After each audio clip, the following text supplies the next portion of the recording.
o cenário político da 730, o cientista político e professor da UFG, Frank Tavares. Professor, obrigado pela presença aqui na 730, bom dia. Sou eu quem agradece o convite, bom dia a vocês e a todos os ouvintes. Professor, começar falando sobre a expectativa que muita gente está tendo cada vez maior pela discussão da eleição em 2018. Mas está todo mundo muito ainda descrente com a política, principalmente depois e na continuidade da Operação Lava Jato. Como é que se explica essa descrença na política, essa falta de credibilidade dos políticos, e como é que o eleitor vai ver a eleição no ano que vem? Olha, você sabe que hoje uma das principais áreas de estudo no mundo inteiro e que chegou com muita força no Brasil, no campo da ciência política, infelizmente se chama declínio das democracias e da crença nos regimes democráticos. Então, se ali nos anos 80 e 90 tudo que nos interessava era como as pessoas participavam, se engajavam, se motivavam, o que se percebe é que de uns anos para cá, em todo o mundo, os regimes democráticos têm perdido prestígio. A principal hipótese é aquela que a gente acompanha aqui no Brasil diariamente. Os estados se encontram numa profunda crise fiscal, ou seja, eles não têm dinheiro, e ao não terem dinheiro, não conseguem implementar aquilo que os eleitores manifestam nas eleições. Então você vota no candidato A, B, C, D, a crise é profunda, o Estado não consegue modificar as políticas de acordo com o candidato que se elege e as pessoas vão perdendo a crença no regime democrático. Infelizmente, o que as pesquisas têm indicado para 2018 é mais ou menos esse cenário. Baixa participação dos eleitores, baixo envolvimento nas campanhas. Como o nosso voto é obrigatório, isso pode implicar um aumento de votos nulos e brancos, já que as pessoas em geral têm que comparecer às urnas. E um problema adicional. Muitas vezes a gente pensa que a crise social, política e econômica na contemporaneidade em nosso país pode ser resolvida com as eleições de 2018. Essa é uma expectativa otimista, mas é bom a gente lembrar que estamos colhendo uma crise germinada no pós-eleições de 2014. Portanto, nem sempre processos eleitorais, em especial quando há instabilidade dos sistemas partidários, quando há desmotivação por parte do eleitorado, acabam por contribuir por si só para resolver o problema da crise. É uma situação difícil. Bom, professor, a gente pode entender que a partir daí as eleições podem não nos ajudar nessa crise, que ela pode se estender além das eleições? Eu diria que as eleições são uma condição necessária para a gente sair dessa crise. Ou seja, é fundamental que o eleitor dê uma palavra sobre quem vai governar. Mas estão longe de ser uma condição suficiente. Muitas outras coisas precisam acontecer. Retomada de crescimento econômico, um ambiente de maior participação da sociedade civil, interesse nas questões políticas, um ambiente em que a população se sinta tendo efeito nas políticas públicas a partir das suas preferências, e para isso o Estado tem que ter margem fiscal para poder implementar aquilo que as pessoas manifestam nas eleições. Muita coisa precisa acontecer. É claro que um processo eleitoral é muito importante, porque você devolve ao povo as condições de optar sobre os rumos do país para os próximos anos. Mas isso, por si só, não vai nos assegurar nada. O que passa nisso tudo pelas eleições? Ou tudo isso passa pelas eleições? Passa um debate programático, que acontece durante a campanha. Tem um mantra em ciência política em que a gente diz: a campanha importa. Uma reorganização dos partidos políticos, que estão completamente fragmentados, sem nenhum tipo de vinculação ideológica mais clara, e uma discussão sobre que tipo de país pretendemos para os próximos 4 anos. Esse é o lado bom das eleições. Qual que são os limites desse processo? Por exemplo, todos nós sabemos que a emenda constitucional 95, que foi aprovada no final do ano passado, prevê um congelamento das despesas do governo federal durante 20 anos. Então, independentemente do que os candidatos se propuserem a fazer, mais saúde, mais educação, tributar mais um setor, tributar menos outro, o tamanho do Estado vai ser mais ou menos o mesmo. Então, diferentemente do que costuma acontecer, não há tanta margem para o resultado das eleições impactar significativamente sobre a vida dos cidadãos. Para o senhor, o que explica as ruas estarem tão vazias no momento que a gente tem o presidente mais impopular da história do Brasil? Essa é uma excelente pergunta para a ciência política e para a sociologia. A gente se esmera em tentar respondê-la. E tem até um nome para isso, porque isso tem acontecido em outros países também. Na Europa, toda aquela explosão de 2011, 2012, com o 15M na Espanha, com os movimentos na periferia de Londres. Terminou agora, no 2016, com o Nuit Debout na França, e as pessoas voltaram para casa. Tem um nome para isso, que é um nome francês, chama malaise. É uma certa prostração do povo. O que parece acontecer é que várias alternativas foram tentadas. As pessoas votam na situação, votam na oposição, vão para as ruas mais pela esquerda, vão para as ruas mais pela direita, e a situação, tanto política como econômica, permanece relativamente a mesma. Quando isso se dá, as pessoas tendem, por um momento pelo menos, a simplesmente desistirem e falar nada pode ser feito. Mas a história costuma dar exemplos de que isso, em geral, é temporário na política. Há um processo que a gente chama de madrugadores, em que em algum momento novas organizações da sociedade civil, novas formas de organização coletiva, novas organizações partidárias vão surgindo. E a gente está vivendo justamente esse momento, então, de um certo marasmo, em que as alternativas tentadas nos últimos 10, 12 anos não deram certo e as pessoas estão tentando se reorganizar com relação a isso. E o voto em Bolsonaro, esse voto que hoje para muitos é considerado expressivo, né? 16% do eleitorado, é a média aí dos estudos de pesquisa. O que o senhor acha que explica esse voto? São pessoas insatisfeitas com o sistema político ou é gente que está com uma homofobia, racismo, um monte de coisa represada aí e vê na oportunidade de votar no Bolsonaro, de soltar se ver representado? Sair do armário, né, nesse sentido. O que o senhor acha que explica mais o voto em um candidato como ele? O crescimento do Jair Bolsonaro nas pesquisas de intenção de voto também reverbera no Brasil algo que acontece pelo mundo afora, né? Os votos na AfD recentemente na eleição da Alemanha, os votos em Trump lá nos Estados Unidos da América, o crescimento da Aurora Dourada na Grécia e assim sucessivamente.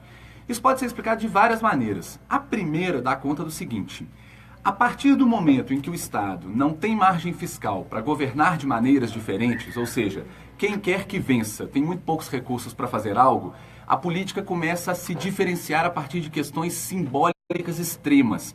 Então, um discurso que, por exemplo, não diz respeito à economia política, esse da homofobia, esse de um ultranacionalismo, mas que é extremo, que tenta diferenciar alguém, já que não há muita diferença entre os candidatos, costuma ganhar corpo. Esse é um aspecto.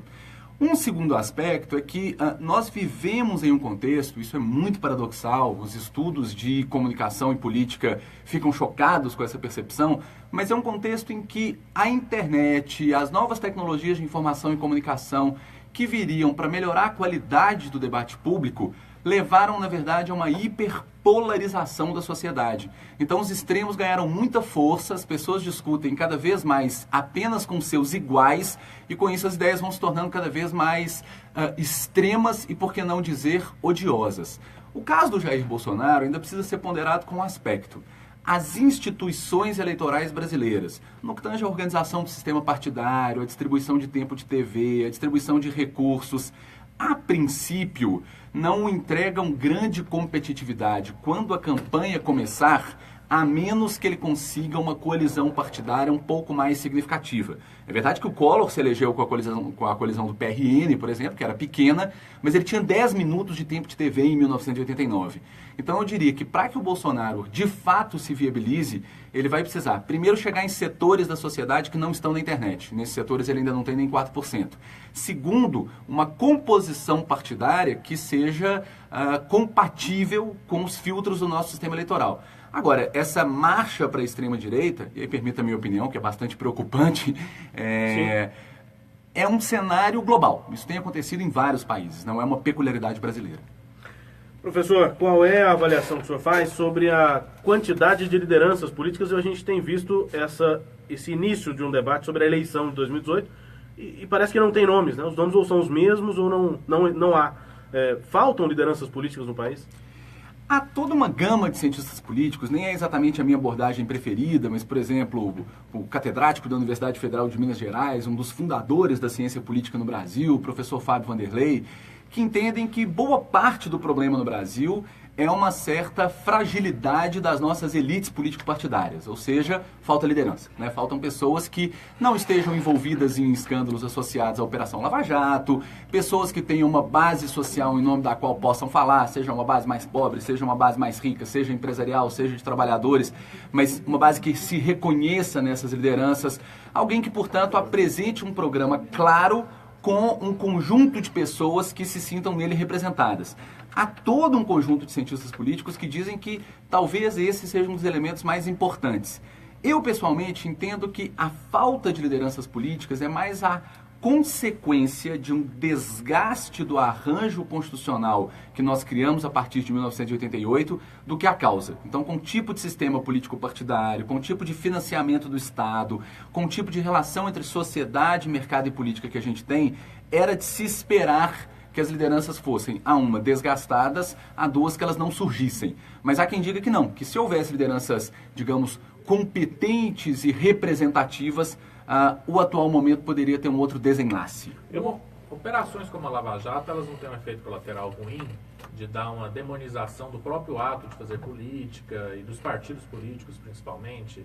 Isso não acaba, embora não seja o objetivo da operação, e nem tem que ser, eu acho que quem participa dessas operações de combate à corrupção não está agindo dessa forma, mas não existe esse efeito, não existe essa consequência, se produzir mais desânimo na sociedade em relação ao sistema político? Lamentavelmente, sim. Basta a gente pensar numa situação semelhante que ocorreu na Itália, a Operação Mãos Limpas, após a qual o sistema político-partidário do país se encontrou esfacelado e uma liderança carismática muito pouco representativa, também associada a escândalos de corrupção como Berlusconi, ascendeu ao poder. A verdade é que nem sempre a judicialização é o melhor caminho para a política. O Poder Judiciário, obviamente, tem o seu papel numa democracia, ele garante direitos fundamentais, ele preserva principalmente os interesses das minorias, mas o Poder Judiciário não dá conta de processar todo o conflito social como tem ocorrido no Brasil contemporaneamente. Basta a gente lembrar que os juízes são empossados de uma outra maneira. Eles passam num concurso, eles têm competência técnica, eles têm um cargo vitalício até para preservar suas garantias. Então, a sociedade não pode depositar sobre a magistratura a incumbência de resolver um conflito político e muitas vezes político-ideológico. Esse é um problema que se resolve com embate ideológico, com partidos políticos, com discussão programática. E essa sobrecarga, portanto, de conflito político conduzido ao Poder Judiciário pode sim desgastar um regime democrático. Sem fazer, obviamente, nenhum tipo de juízo sobre as intenções, né? Essa é muito mais uma falha institucional do que um problema que diga respeito à boa ou má fé de qualquer indivíduo em especial. Eu vou fazer dois questionamentos, professor, que eu julgo bem convenientes. A questão da liderança feminina no Brasil. A gente não vê uma preocupação em formar a liderança feminina, as mulheres continuam compondo chapa, só para cumprir uma legislação. Que tipo de mudança tem de ter para a gente ver um novo quadro da participação feminina na política como maioria? Hoje tem não apenas estudos como trabalhos de intervenção da ONU Mulheres, de organizações da sociedade civil de cunho feminista ou de organização de mulheres, que se preocupam demais. Porque o Brasil é um país cuja representação feminina no Parlamento Federal só pode ser comparada à de países islâmicos, em que nós sabemos que as mulheres nem têm a plenitude dos direitos de cidadania. Então, de fato, o alijamento das mulheres da cena política institucional no Brasil é algo muito sério, né, que dá conta de um país, então, que ainda não conseguiu entregar igualdade, cidadania e respeito para todas as pessoas. Há uma série de medidas que são propostas, acho que a gente passaria amanhã aqui discutindo todas elas, mas o que se percebe na experiência de outros países é que as cotas, elas ajudam, porque elas trazem essas mulheres para um protagonismo político e a partir daí as coisas podem caminhar por si só. Em segundo lugar, o que ajuda muito do ponto de vista do bloqueio de estruturas historicamente patriarcais é a mudança do sistema eleitoral. Vários modelos estatísticos com bons mecanismos para explicar já deram conta que, por exemplo, em países em que a votação é em lista fechada, em que as pessoas, portanto, votam no programa do partido antes da individualidade de um ou outro parlamentar, a participação feminina cresce significativamente. Esse, aliás, é um dos principais fatores para crescer a participação feminina.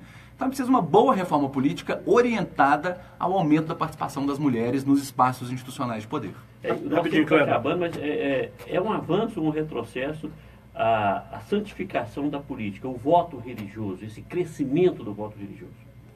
Olha, é claro que as pessoas têm todo o direito de ter sua fé e de votarem de acordo com as suas próprias preferências, né? Eu, como cientista político, não posso dizer que elas estão corretas ou que elas estão erradas.